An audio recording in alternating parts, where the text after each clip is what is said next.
Better morning mga kapatid. Kapatid ko mga Pilipino dito po sa Malaysia, dito po sa Sabah. And of course, ang mga kapatid namin na dito po, mga malayo po. Kumusta kayo? Apamacham, how are you? And welcome to the program itong Nick Talk, The Real Talk with Nico. Today is October 24. Thanks God, it's Friday. Bukas, it's another weekend holiday. Kumusta kayo po? Okay na sana, no? Okay sana ang mga buhay ninyo, mga overseas Filipino workers sa iba-ibang nasyon outside the Philippines. Ang mga kapatid, kababayan natin dyan po sa Pilipinas, nandito na naman si Nico para at least give you some whatever or some news, regarding ano nangyari dyan po sa Pilipinas. And ngayon may topic tayo to be discussed. Now we are going to discuss, I think, one or two topics. Ang isang topic dyan po is regarding bad news ito po sa mga supporter ni Tatay Digong. But what can you do po? No? Wala na tayong magawa. But you have to accept ang desisyon ng International Criminal Court. International Criminal Court. And let's see what will happen, no? After this. No? Tuloy-tuloy ang hearing ng case ni Tatay Digong dyan po sa International Criminal Court or ang ICC. No? ICC. Dahil po, mamaya I will tell you.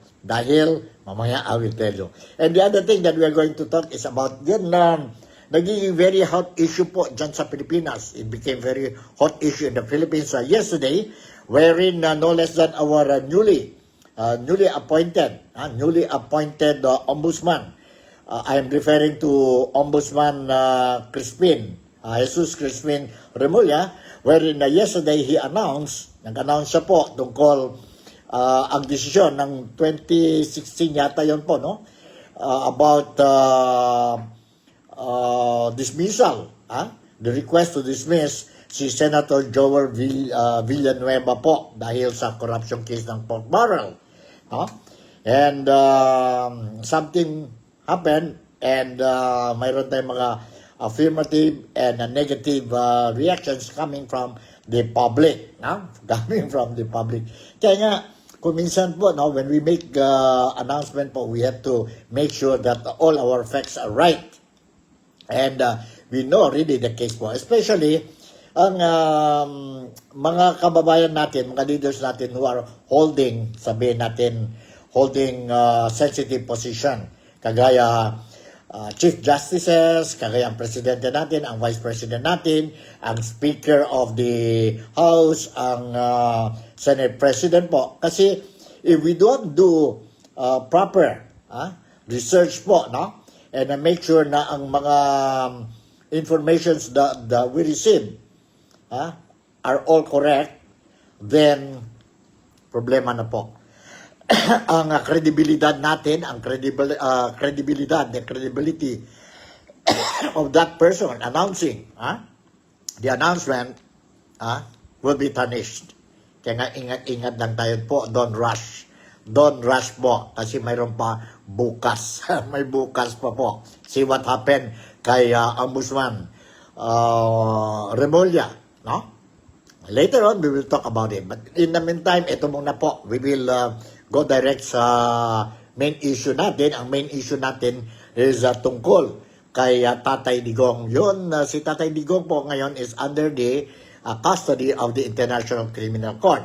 And if you remember, na still awaiting ang hearing niya po, no? Ang hearing niya po sa kaso niya, ang crimes against humanity po dahil sa war on drugs na po when he was the President of the Philippines.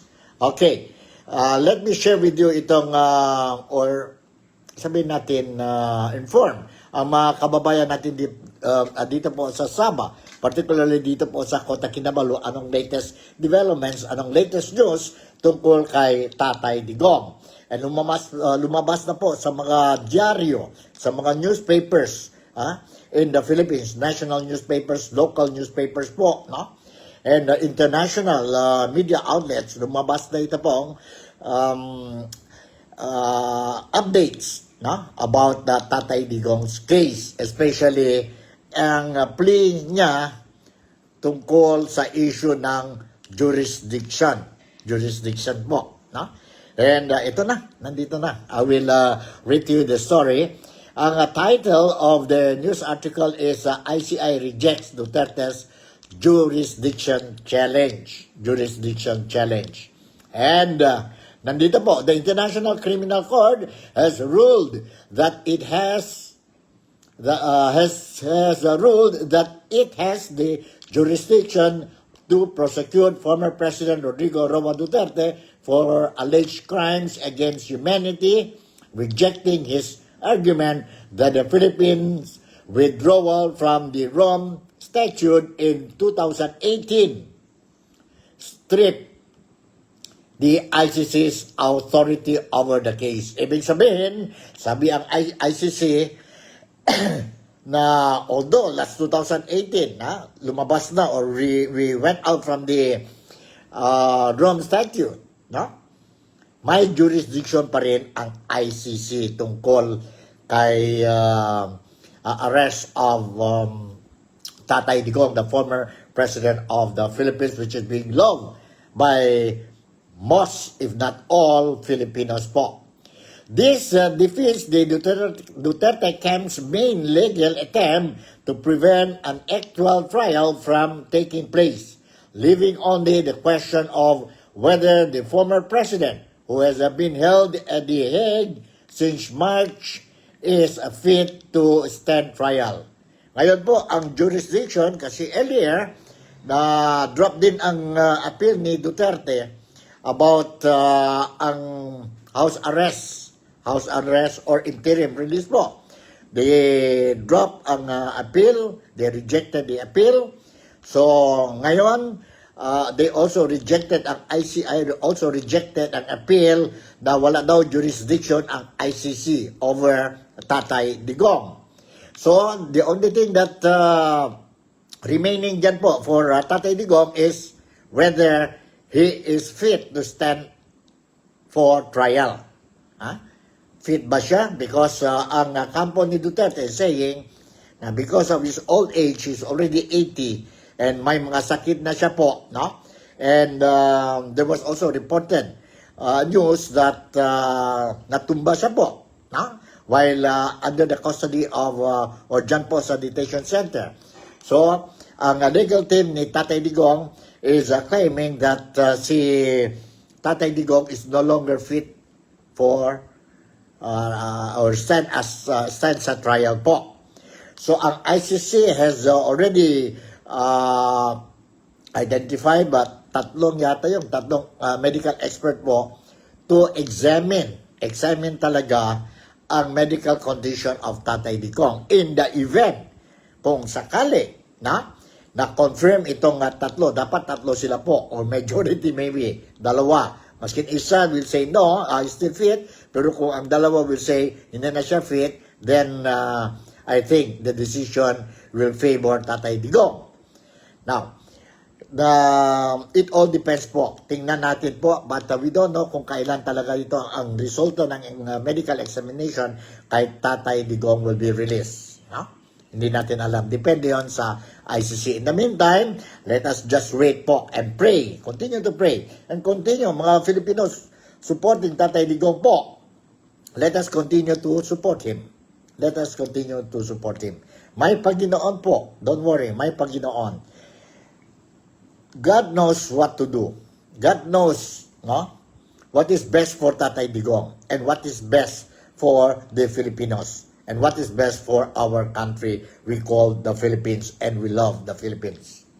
In a ruling released Thursday, lumabas ito ang ruling ng ICI kahapon dito, October 23. The ICI Pre-Trial Chamber 1 unanimously dismissed Duterte's legal challenge, finding that the ICC prosecutors' preliminary examination launched in February 2028 before the Philippines withdrawal took effect was sufficient to preserve the court's jurisdiction over Duterte's alleged crime. The chamber finds that the court can exercise its jurisdiction in the present case over the crimes alleged against Mr. Duterte that were committed on the territory of the Philippines while it was a state party. The decision read, the Chamber had determined that the Philippine withdrawal from the treaty that governs the ICC shall not prejudice in any way the continued consideration of any matter which was already under consideration by the court prior to the date on which the withdrawal became effective. The ruling centers on whether the Philippines' withdrawal from the Rome Statute, which took effect March 17, 2019, 1 year after Manila deposited notification, severed the court's jurisdiction over crimes allegedly committed on Philippine territory. Remember po, noon, bago lang nagiging presidente si Ferdinand Bongbong Marcos, repeatedly keep on saying, walang jurisdiction ang ICC. Dito o dyan po sa Pilipinas. Repeatedly po, many times ang assurance niya po. But, nagpalit ito ang desisyon ni President President Bongbong Marcos. Sabi niya po, ngayon, before so-called kidnapping of Tatay Digong po, no? Sa ICI. Now, sabi ni BBM na pwede din ang ICC po to come and get si Tatay Digong po, and may obligasyon din ang Pilipinas sa Interpol because the arrest warrants was channeled dyan po sa Interpol. Sa Interpol. So, they also use ang Interpol po kasi kailangan ma-coordinate daw ang Interpol, ang Philippine government sa Interpol po dahil who knows someday, kailangan din tayo ng tulong ng Interpol. And of course, today we really need the help of Interpol. Bakit po? Kailangan din tayo maghingi ng tulong ng Interpol to identify ang whereabouts ni Saldico. So that Saldico, with the help of Interpol, si Saldico can be brought back to the Philippines. But bakit they are not using it? Why they are not asking, ang gobyerno ni Marcos is not asking help from Interpol? Noon sabi ni Marcos, because someday, we might need also an Interpol. But why the Marcos administration is not coordinating, for the return of Saldico dito po sa Pilipinas? Because si Saldico po is really, allegedly, may mga evidences already po implicating him dito po sa malaking corruption scandal sa Pilipinas, and I'm referring to the flood control projects and the 2025 national budget po. So, bakit wala? That's a big question mark. Yun din mo ang mga Filipino dito sa Sabah is asking. Duterte's defense team argued that the ICC lost jurisdiction when the chamber authorized the investigation in September 2021, more than 2 years after the withdrawal became effective. They contended that Article 12, Paragraph 2 of the statute requires a state to be a party at the time that the court exercises the jurisdiction. Alright? So, yun po. So, ngayon, pasensya lang tayo po. Keep calm. Those are supporting ang predicament ni Tatay Digong po dyan po sa ICI. Relax lang kayo po, no? Relax lang kayo po. And let's see what will happen po. Kasi yun po ang desisyon ng International Criminal Court.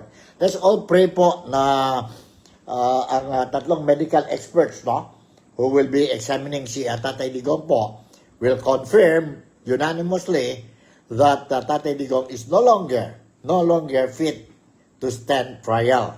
If that will happen, in other words po, si Tatay Digong, whether you like it or not, or whether they like it or not, Tatay Digong must come home sa Pilipinas.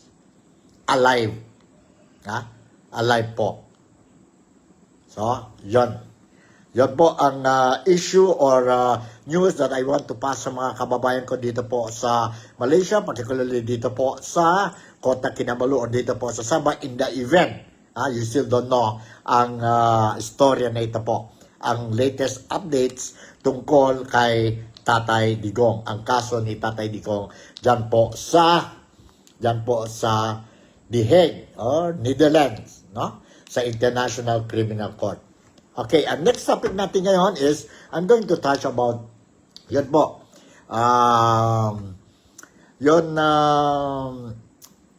efforts to execute ang dismissal recommendation made by the Ombudsman.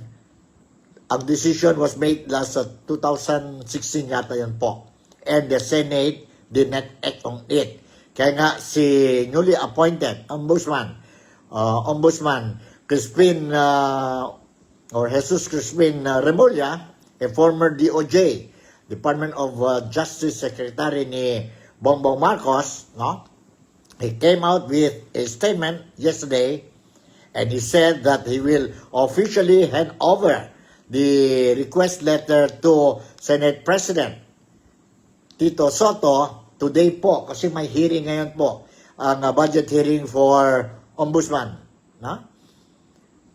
He will hand it over ang official request letter to the Senate President. But it will not happen or it cannot happen po. Dahil po, siya mismo po, Ombudsman Remulla said that na-dismiss pala ang kaso. Kaya may mga reaction mga tao po na tungkol ang desisyon and ang withdrawal, U-turn ni Ombudsman Remulla. No? Ombudsman Remulla.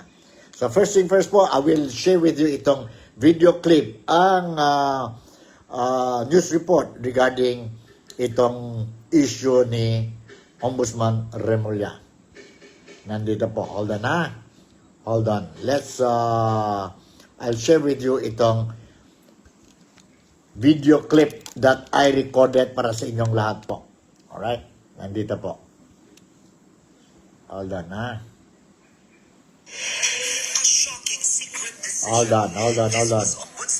So, let's listen to Karen Davila's report regarding the issue. Po, ha? Okay. Alright. Nobody knows about it. A shocking secret decision. This was Ombudsman Jesus Crispin Remulla's reaction after discovering that Ombudsman Samuel Martirez granted Villanueva's motion for reconsideration in 2019 to reverse the dismissal order against Senator Joel Villanueva. Because of this, Remulla will no longer write to Senate President Tito Soto to implement the dismissal order. Earlier today, Remulla told ANC's Head Start that he planned to send a letter to the Senate this Friday during the office's budget hearing. We were surprised by the decision. Lumabas lang siya nung sinabi kong may gagawin ang ombudsman tungkol dyan. So, it's a surprise, secret decision. Nobody was raising that issue before. Joel Villanueva kept quiet through all the years. Ombudsman Martinez never spoke about it.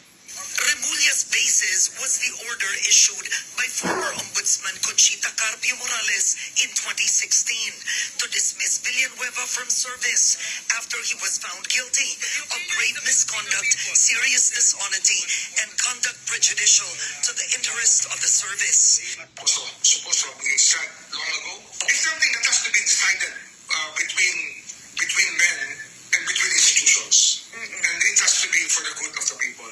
What is the meaning of this office if people will just ignore the orders of not implement this. They favored the legal opinion of their legal counsel, who opposed the implementation of Carpio's order. The authority of the Senate to discipline and punish its members is an inherent power. It may not be interfered with provided the procedure established in the Constitution and its rules are complied with. Anong naging epekto noon sa atin? Well, we are the laughing stock of other countries because we don't know how to enforce our law. We don't know how to implement the decisions that are spawned from legal proceedings. Villanueva is banking on Martirez's decision as well as his clearances from the Ombudsman and the Sandigan Bayan this September. He said he obtained the clearances because he was expecting possible harassment. Villanueva says he also plans to file cases against those spreading what he describes as fake news about him. The dismissal order stemmed from Villanueva's 2008 PDAF, where 10 million pesos were allocated to purchase vegetable seedlings and fertilizers. But it turned out the fund allocation was for banana and coconut plantations, and the beneficiaries were fake. Villanueva's defense at the time was that the alleged signatures were fake, and that the document stated he was a Buhay Party List congressman when his party was SIBAC. Former Ombudsman Samuel Martirez also explained why he granted Villanueva's motion for reconsideration. He says Villanueva was a representative of SIBAC and not Buhay, which was granted a PDAF-funded project. And that the NBI found that the signatures on the document in question were different from Villanueva's standard signature. Karen Davila, ABS-CBN News. Okay, yan po. Narinig natin ang report ni Karen Davila po, no? In the language of ordinary Filipinos po, no? Kasi may mga reactions left and right na po. Positive and negative po, no? Sa lengguwahe ng mga ordinaryong Filipina po, they said na kuryente si Remulla sa issue na ito po. Sa issue na ito po, no? Filipinos din dito sa Sabah, no? Some of them, when I spoke to them this morning, sabi nila, mali yon si Remulla. For them, they see na mali si Remulla. Dahil po, sabi niya, before making any announcement, sana po, si Remulla, Ombudsman Remulla, really checks his facts po. Kung totoo ba ito, kompleto na ba itong mga informations na bigay sa kanya dahil bago lang siya po. I think it's slightly over 2 weeks pa lang po, 14-16 days pa lang yan as ombudsman, no? Sana nag-check talaga siya po, nag-check talaga siya ang mga papeles or information given to him before going to the press, going to the media, and announce ang intention niya to ask the Senate President to respect the decision of the Ombudsman about the dismissal of Senator Joel Villanueva. Kaya nga sabi nila, not only here in Sabah, but also in the Philippines, nakita ko sa mga social media, no? A posting, sabi nila, is it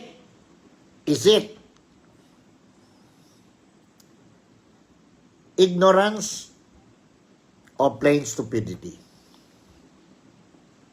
Kasi si Remulla ngayon, si Ombudsman Remulla, is now saying that ang alibay niya po is that the decision was kept secret and he was not aware of this thing. On the other hand naman po, ang former Ombudsman was saying na nandyan yun po sa website namin ang desisyon. Kasi lahat mga desisyon ng Ombudsman po is open to the public, nandyan sa website. In other words po, para sa akin, ang tao niya po, whoever gave him that information, kulang po or hindi talaga nag-check properly. So I think, Ombudsman Remulla, you have to do something to your staff, to your officers po, no? Because your office is very sensitive po. Kung may mali, ang consequences, ang effect ng mali ninyo sa tao po, grabe. Kagaya what happened dito kay Joel Villanueva or Senator Joel Villanueva po. Na tarnish. Affected talaga ang reputation niya po. Mabuti lang, si Senator Joel Villanueva, mayroon mga resibo, may mga evidences po, which he showed to the public. And, mabuti lang, God is good, si Remulla himself now admitted that he's not aware of the dismissal of the case of Joel Villanueva. So, did his job properly? Or he was too much rushing to make the announcement? To please somebody maybe, I don't know. Or for publicity stand. Delikado yun po, di ba? Delikado yun po, di ba? Yeah, I would like to shout out muna tayo kay Mary Lou Pentodio, kay LV Kessel, and Noel Forestingson. Good morning to you, all of you. And of course, ang mga other followers who are watching itong programa natin dito po sa Nick Talk, The Real Talk with Nico. So yan po, no? That is the issue. Okay, I'm going to share with you another video clip po. And this time around, it was si minority leader sa Senado po, si Senator Alan Cayetano, was interviewed yesterday pa ito po, yesterday. And he was commenting on the issue of the announcement of Ombudsman Remulla, Ombudsman Remulla, regarding about the removal or dismissal of Senator Joel Villanueva. Let's watch, listen carefully, and I don't know if you will agree with me, maganda ang mga points ni Senator Alan Peter Cayetano. Ang galing itong si Senator Alan Peter Cayetano po. Very smart fellow, very intelligent, very intelligent and God-fearing also po, no? Very respectable leader po, no? Sana lahat ng mga leaders natin po kagaya ni Senator Alan Peter Cayetano. Let's listen to this. Again, listen carefully. Listen carefully po. Kasi may laman ang mga salita ni Alan Peter Cayetano or Senator Alan Peter Cayetano. Nandito po. Let's listen to this. Yung main concern ko ngayon bilang minority leader, bilang tagapagsalita ng minority, bilang isang nasa oposisyon, ay yung tingin sa atin ng buong mundo. So, dalawa pong main concern. Una, meron tayong mahigit 10 milyong Pilipino na nasa abroad. Napakaraming Pilipino nagka-travel everyday. Pangalawa, yung investment sa ating bansa. Hindi sustainable yung paraan kung paano natin na-address ang corruption, ang massive corruption. We have to address it, We have to address it. We have to be decisive. Kailangan may major reforms, tunay na pagbabago. Kailangan may makulong. Pero the way we're doing it, na parang circus araw-araw, lubusan na apektuhan ang image ng ating bansa. I'll give you an example. Yung paggising natin ngayong umaga, yung issue tungkol kay Senator Joel Villanueva. Okay, all senators can defend themselves. Sa minority, they can defend themselves.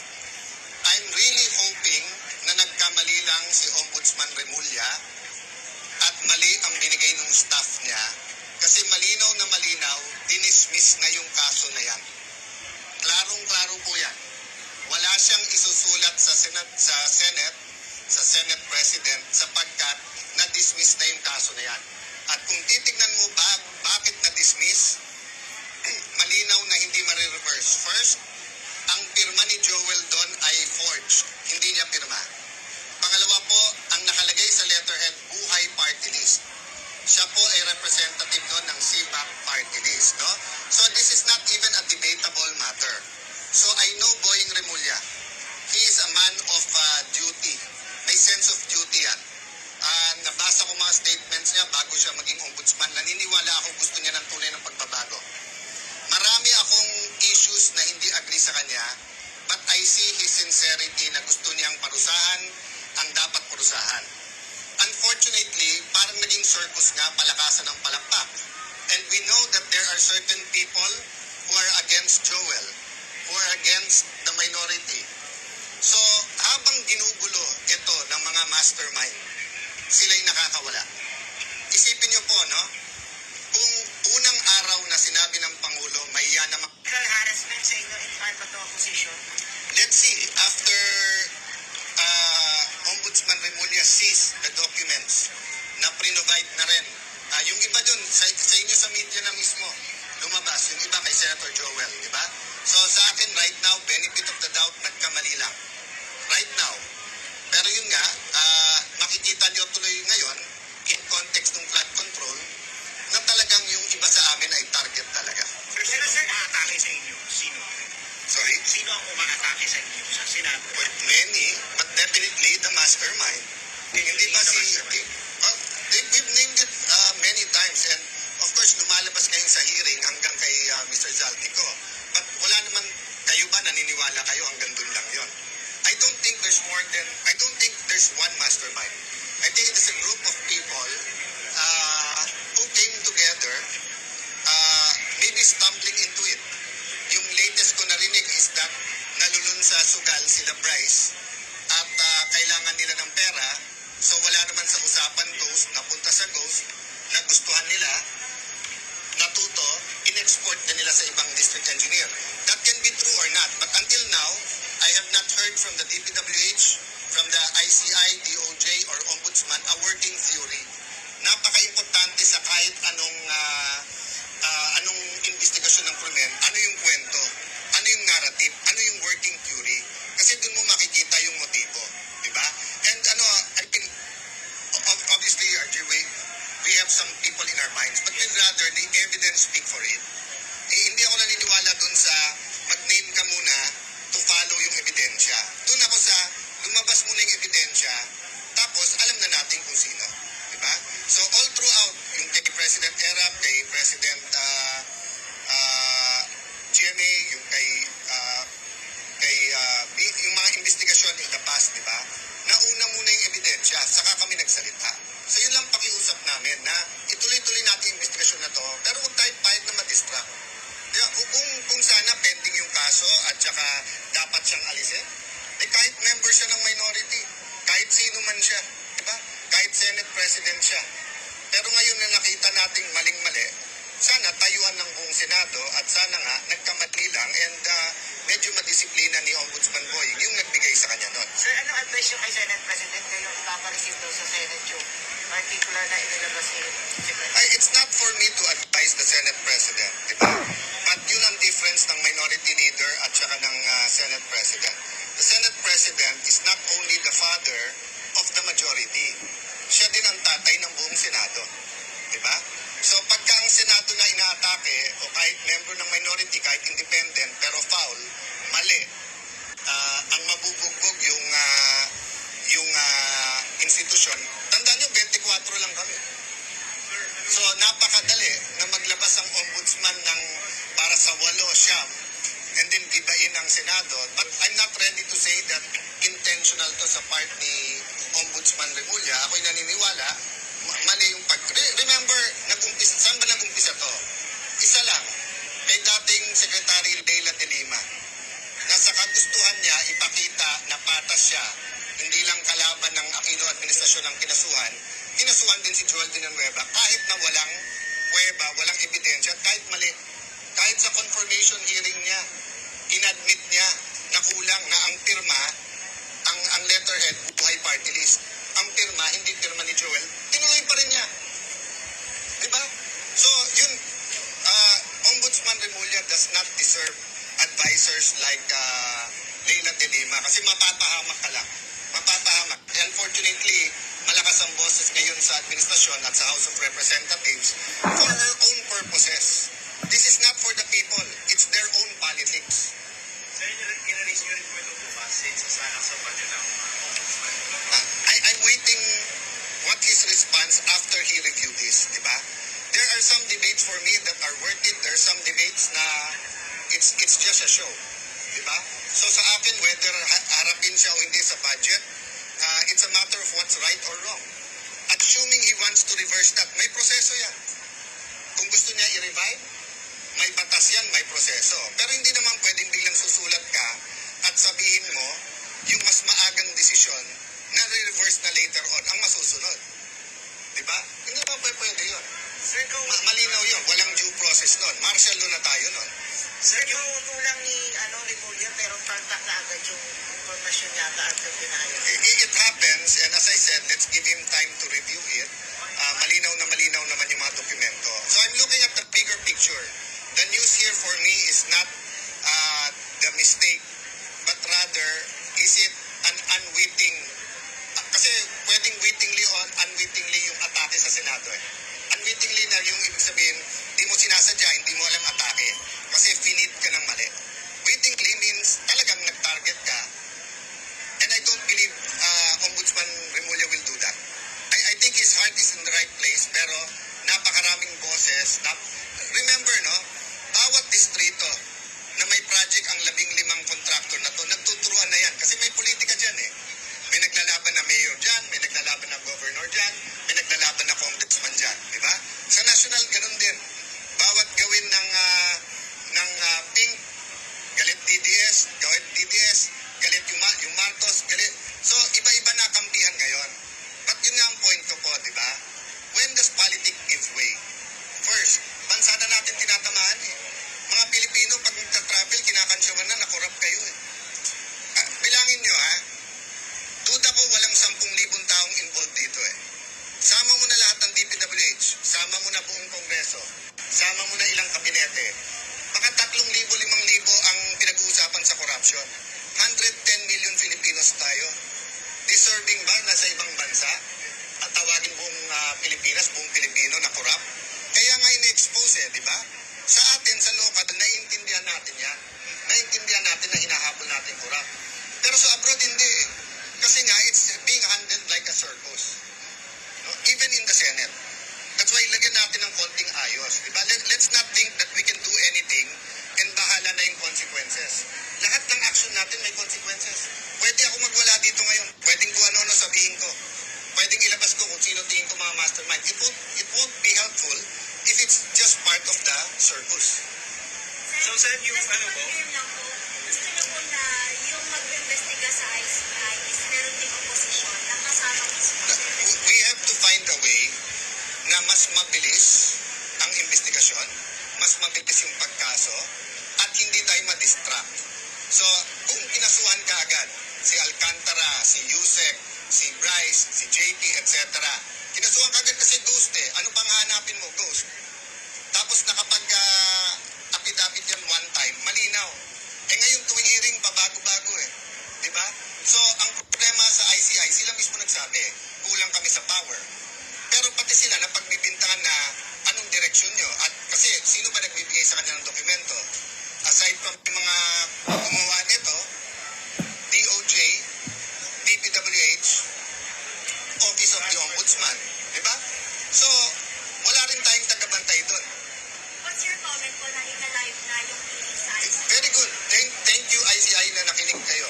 Diba? And thank you na kayo mismo nagsasabing you need more powers. But sa akin din, let us bulletproof them in terms of yung faith ng tao. And the way to bulletproof, magsama ng ilang religious leaders, magsama ng isang oposisyon, then make them independent. Sa US, pag independent prosecutor ka, ang pera mo at gagawin mo, independent ka talaga. Hindi depende yan sa administrasyon.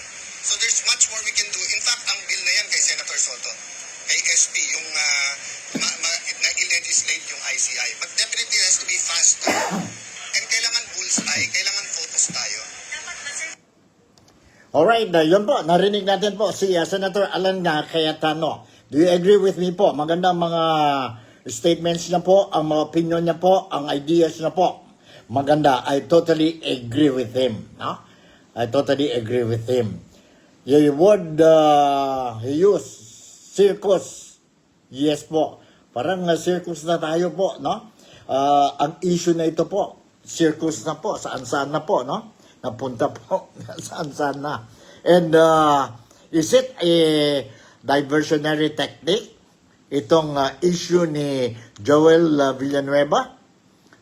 Kasi to distract ang attention ng mga tao tungkol sa flash control projects. Lumabas lang mga pangalan po.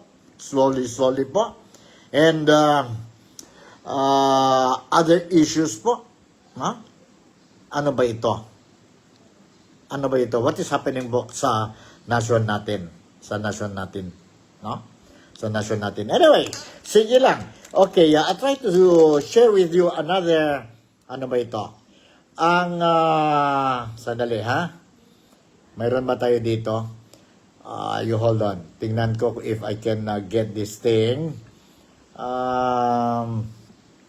Si Martires. Ang kaso, when we talk about si Remulla and ito si Joel Villanueva, yung dismissal niya po, paka-Senado, yan. Mabuti lang po, hindi nangyari, no? Mabuti lang hindi nangyari, lumabas talaga ang katotohanan. But the problem is, ang alibay na ngayon ni Ombudsman Remulla is, they kept it secret. Ang desisyon na ano na daw ito, na, what is this? Na dismiss na ang kaso. Hold on, tingnan natin kung makakuha natin itong news. Kanina nakita ko yan eh. Sandali, okay. Sandali, give me. So ganito po ang sitwasyon ngayon sa Pilipinas. We don't know whom to believe. And there is only one thing that I agree po is that politika talaga ito. What is happening dyan po sa Pilipinas ngayon? Politika. At anong sabi ni Senator Alan P. Cayetano, kawawa po the whole pangalan ng mga Filipinos po. 110, 120, 120 million Filipinos po, no? Will be branded as corrupt. Do we deserve that? Hindi lahat po, no? Hindi lahat mga Filipinos corrupt. Hindi lahat. But because of this, what is happening, hindi klaro what is happening ngayon, now you cannot blame also, no? If some people, foreigners, will brand us as corrupt people, corrupt nation. Pangit yun po, no? Once we have been branded as corrupt nation, corrupt ang mga Filipino po, what will happen to the investment? Sa business sector natin po, you think investors, foreign investors will come to the Philippines po. May takot din sila. Say na, what for we go and invest in the Philippines? Corrupt ang mga tao doon. No? Corrupt ang mga tao doon. What for? We go and invest. So who will suffer? The nation will suffer. That is the problem now in the Philippines.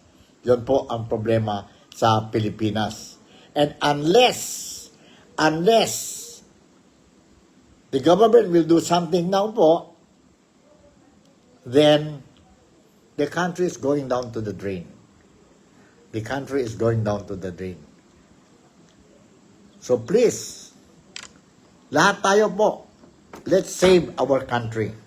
No?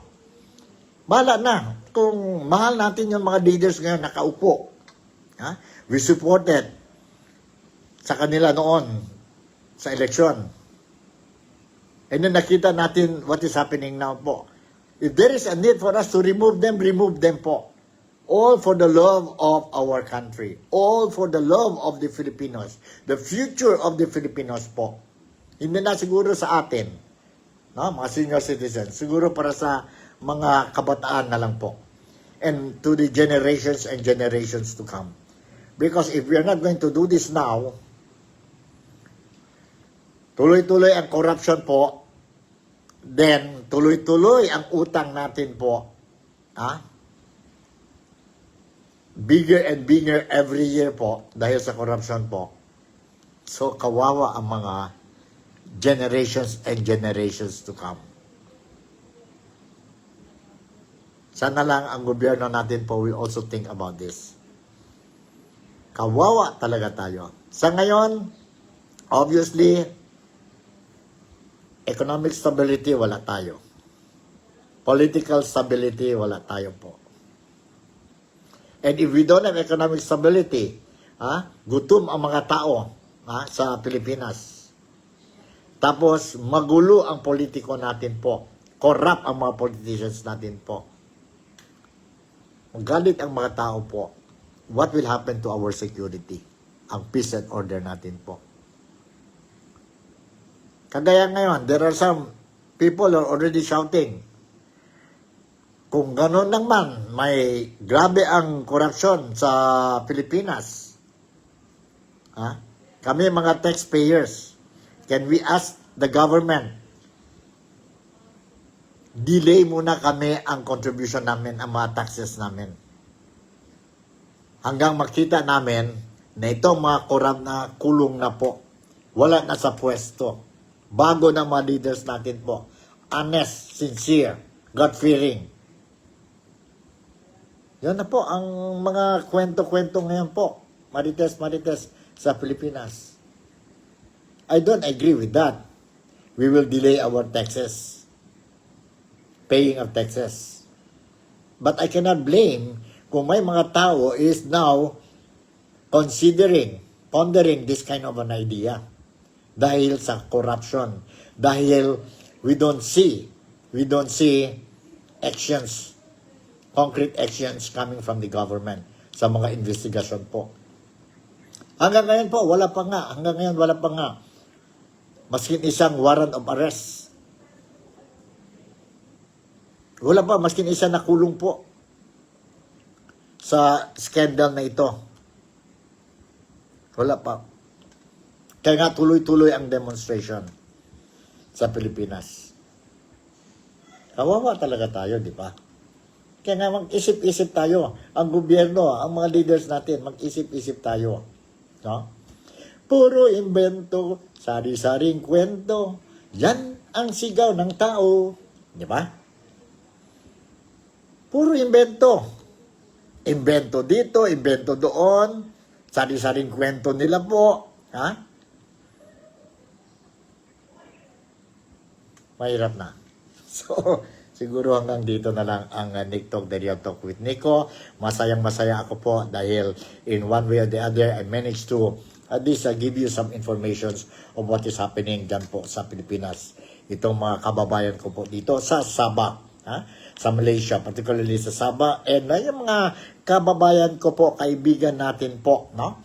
Mga Malaysiano, may interest and they want to know what is happening in the Philippines po.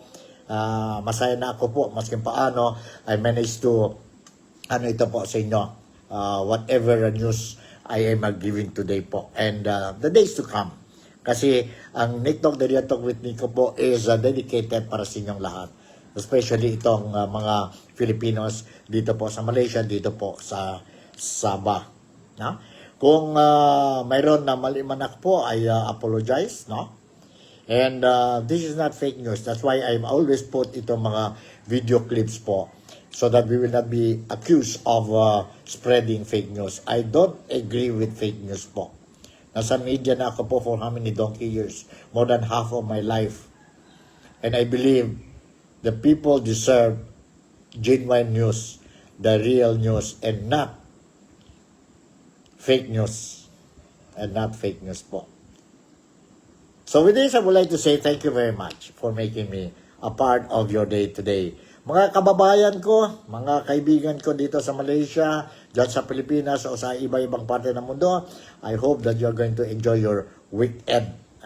Bukas, Saturday and Sunday po. Ingat na kayo po and please take care of yourself. With this, once again, thank you very much for making me a part of your day today. God bless the Philippines. God bless Malaysia. God bless the world. Bye, and I love you.